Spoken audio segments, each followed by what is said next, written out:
অলপ গছৰ পাত চাত বান্ধি দি থৈ গ'ল হৈ গ'ল আপোনাৰ 20টা ছাগল পোহোঁতেতো আপোনাৰ এইখিনি জেগাতে আমাৰ মেকআপ হৈ যায় ইয়াৰলি আপোনাৰ 20টা ছাগল যদি কোনোবাই পোহে আপোনাৰ মিনিমাম 2 লাখ টকা আহিব। বন্ধুসকল আজি আমি আহিছোঁ বঙাইগাঁও ডিষ্ট্ৰিক্টৰ লেংটিচিঙা গাঁৱত আতোৱাৰদাৰ ঘৰত।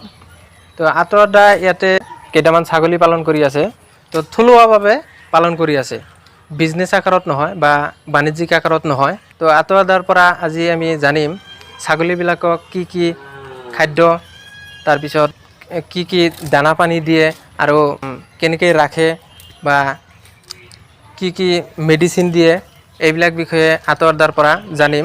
আৰু আতোৱাৰদা একচুৱেলি ভেটেনাৰী ডিপাৰ্টমেণ্টৰ লগত জড়িত হৈ আছে 20 বছৰ ধৰি, আৰু ভেটেনাৰী ফাৰ্মাচীও আছে তাত। তো সেইকাৰণে আজি আতোৱাৰদাৰ ঘৰত আহিলোঁ। তো ছাগলীবিলাক চাম আৰু অলপ ছাগলীৰ বেমাৰ আজাৰৰ বিষয়ে জানিবলৈ চেষ্টা কৰিম। আশা কৰোঁ আপোনালোকে এইটো ভিডিঅ'ৰ পৰা নিশ্চয় উপকৃত হ'ব পাৰিব। তো বলক ভিডিঅ'টো আৰম্ভ কৰোঁ। তো আতোৱাৰদা ভালে আছে? আছোঁ ভালে কওক। ভালে আছে না? তো আপুনি ছাগলী পালন কৰি আছে, তো আপুনি ছাগলীবিলাক কেনেকৈ পালন কৰি আছে বা কি কি খাদ্য দি আছে এইবিলাক বিষয়ে অলপ আমাক জনাব।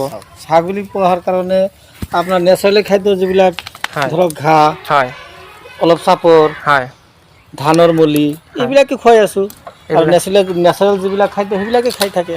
তাৰমানে এইবিলাকক হয়তো কেনেকুৱা ধৰণৰ মানে জেগাত ৰাখিব লাগে বা কেনেকুৱা মেডিচিন খুৱাব লাগে সেইবিলাক অলপ জনাব। হয়, ছাগলী আচলতে পুহিলে নিয়মিতভাৱে প্ৰথম অৱস্থাত আপোনাৰ পেলুৰ ঔষধটো খুৱাব লাগে। হয়, আপোনাৰ ধৰক এটা ছাগলী পোৱালি দিলে, হয়, পোৱালি দিয়াৰ 1 মাহ পিছত নিয়মিতভাৱে আপুনি পেলুৰ ঔষধটো খুৱাব।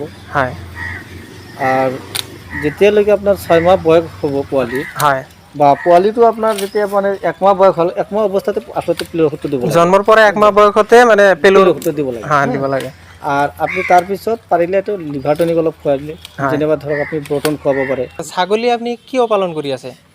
ছাগলী মানুহে পোহে, হয়, চগতে কোনোবাই পোহে, কোনোবাই আচলতে কমাৰ্চিয়েল হিচাপে পোহে, হয়, কোনোবাই এনেই চগতে পোহে। আমি ধৰক আমাৰ এতিয়া কমাৰ্চিয়েল নহয়, হয়, কমাৰ্চিয়েল এতিয়ালৈকে হোৱাও নাই। মই এনেই চগতে পুহি আছোঁ কেইটামান ছাগলী। হয়, আৰু ভৱিষ্যতৰ আশা আছে যে ছাগলী পুহি এটা যাতে আমি কমাৰ্চিয়েলৰ লাইনত উঠিব পাৰোঁ, সেইকাৰণে অলপ পুহি আছোঁ ছাগলী। আচ্ছা, আপুনি ছাগলী প্ৰথমে কেইটা দি ষ্টাৰ্ট কৰিলে মানে পালন কৰা? আচ্ছা চাওক, মই প্ৰথম অৱস্থাত মই এটা হয়, ছাগলীৰ পৰা হয়, আৰম্ভণি কৰিছোঁ। হয়, এটা ছাগলীৰ পৰা মোৰ 20টা ছাগলী টোটেল হৈছিল।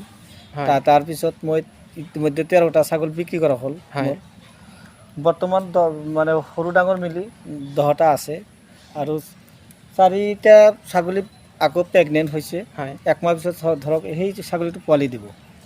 সেইটা 2টা পোৱালি হয়, হয়, এটাৰ 4টা পোৱালি হ'ব, হয়, আৰু এটা 3টা কৰি পোৱালি হয়। মানে হেৰি আপোনাৰ এইটোৰ যিটো তাৰমানে প্ৰথম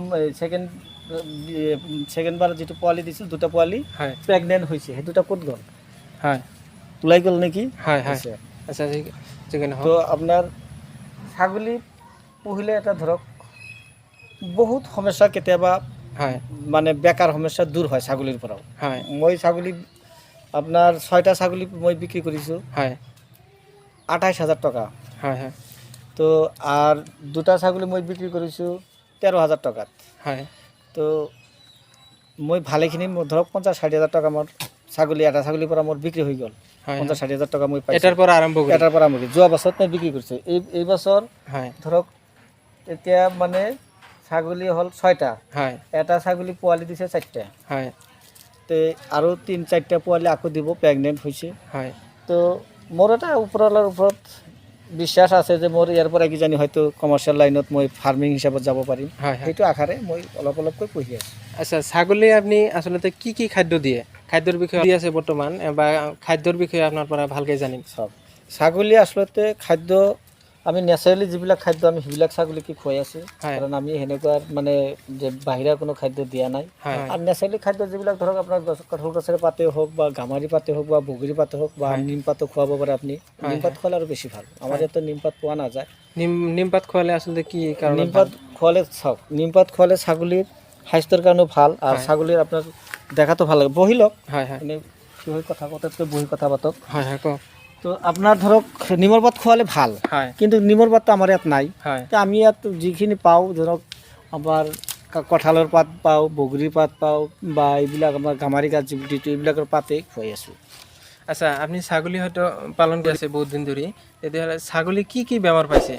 ছাগলী চাওক, হয়। আচলতে প্ৰথম অৱস্থাত ক'বলৈ আমাৰ এইটো মানে একদম মানে বানপানী হোৱা ঠাই, তাৰমানে বানপানী হোৱা এৰিয়া। এইটো এৰিয়াত আপুনি ছাগলী পুহিলে বেছিভাগ আমি ইয়াত সমস্যা পাওঁ হয় পেলুৰ সমস্যা। হয় চাওক, বেছিভাগ ছাগলী আমাৰ ইয়াত পেলু হয়। হয়, পেলু হ'লে মানে কি ধৰক এটা ছাগলী, এইটো ছাগলী পোৱালি দিছে, হয় 1 মাহ হোৱাৰ লগে লগে আমি পোৱালিক পেলুৰ ঔষধ দিব লাগিব। হয় আপনি তাৰ মাককো পেলুৰ ঔষধ দিব লাগিব। হয় আৰ এইটো পোৱালি ধৰক, এইটো আপনাৰ 3 ml এলবেণ্ডাজল, ধৰক আপোনাৰ এলভমাৰ চিৰাপি আছে, এইটো 3 ml আপনি খুৱাব পাৰে, এইটো 2 ml দিব পাৰিব, ইয়াতকৈ বেছি নহয়, কাৰণ বডি ৱাইটৰ লগত আচলতে পেলুৰ ঔষধটো দিব লাগে। হয় আৰ আপনাৰ ইয়াৰ মাকক দিবলৈ হ'লে 7 পৰা 10 ml দিব লাগিব, আৰু মাকক কমচে কম 10 ml দিব লাগিব। 10 ml এলবেণ্ডাজল দিলে কামেই নহ'ব।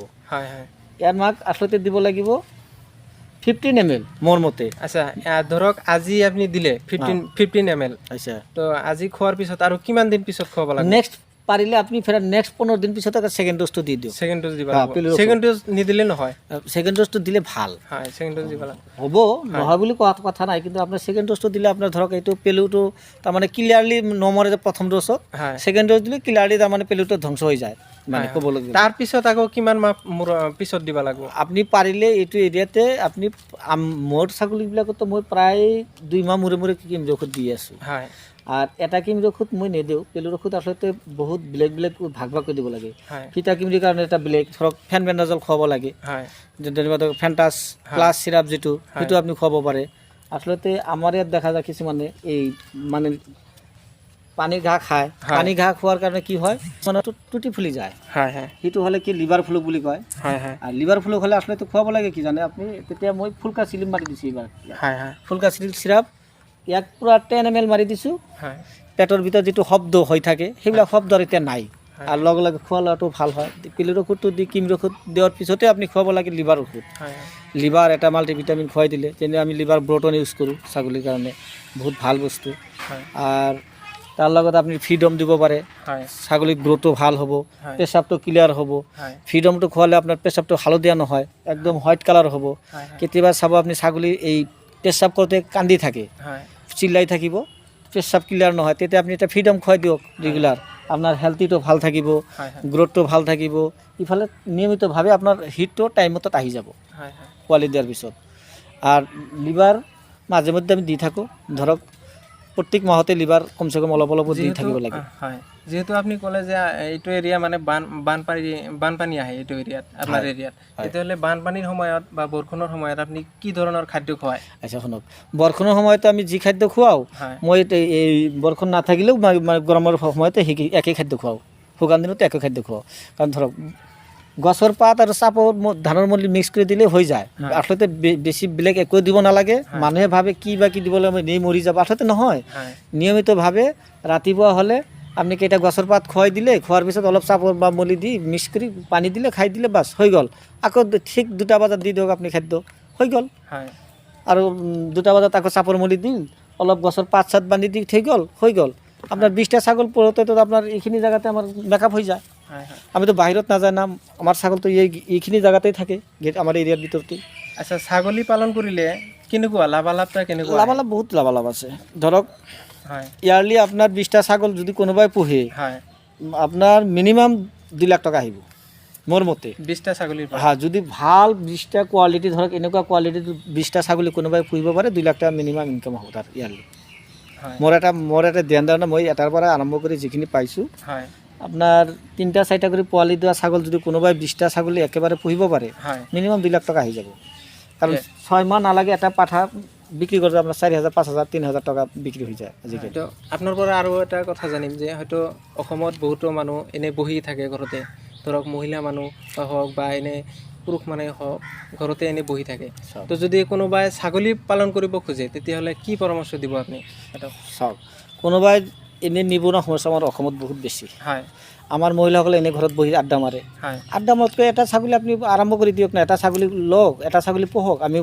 আমি ভাবোঁ যে এটা কৰি ছাগলী পোহক, তথাপি মহিলাসকলে উন্নত হ'ব পাৰিব। কাৰণ এইকাৰণে হ'ব পাৰিব, ছাগলী পুহিলে মহিলাসকলে বহুত লাভ হ'ব পাৰিব। কাৰণ এনেকুৱা হ'ব পাৰে, কাৰণ ছাগলী যদি পোহে কোনোবাই, হয় যদি অলপ অলপ চাপৰ মুলি বা গছৰ পাতৰ চাপৰ মুলি কিনিব নোৱাৰিলোঁ গছৰ পাতো যদি খুৱায় এটাৰ পৰা যদি আৰম্ভ কৰে আৰু অলপ ঘাঁহ যদি কোনোবাই অলপ জাগা ঠাইত মানে ৰুই দিব পাৰে বা বুনিব পাৰে বা আপোনাৰ এনেই তাৰ ছাগলীবিলাক হৈ যাব কাৰণ কি ধৰক ছাগলী বেছি খাদ্য নালাগে অলপ খাদ্য হ'লে হৈ যায় আৰু ছেকেণ্ড কথা হ'ল আপোনাৰ ছাগলীটো ইমান টাফ বস্তু নহয় ঘৰত যিকোনো গছ আজিকালি থাকেই সবৰ ঘৰতে আছে ধৰক আমে হওক জামে হওক কঁঠালেই হওক বা বগৰী হওক বা ধৰক এইবিলাক গামাৰি গাছেই হওক সব পাতে ছাগলী খায় নিমেৰ পাতো খায় ছাগলী গতিকে পোহাটো কোনো অসুবিধা নাই নহয় তো ধন্যবাদ আপোনাৰ পৰা বহুত কথা জানিব পাৰিলোঁ ধন্যবাদ